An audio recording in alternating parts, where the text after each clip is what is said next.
की जय श्री राम। सनातन धर्म की सद्गुरु देव की।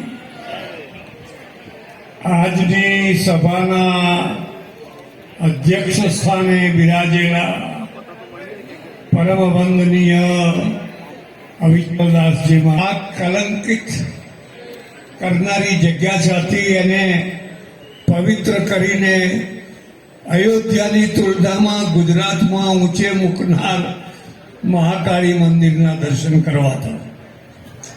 મને વાત ગમી કે જે પ્રસિદ્ધિ અયોધ્યાને મળી એ પાવાગઢને ના મળી. ખરેખર તો ગુજરાત માટે આ પાવાગઢ પણ અયોધ્યા જેવી જ સ્થિતિ છે. એટલે આ પાવાગઢની આ સ્થિતિ કરનાર નરેન્દ્રભાઈ હોય કે બીજા કોઈ કાર્યકર્તા હોય એ બધાને સત વંદન કરું છું. મારા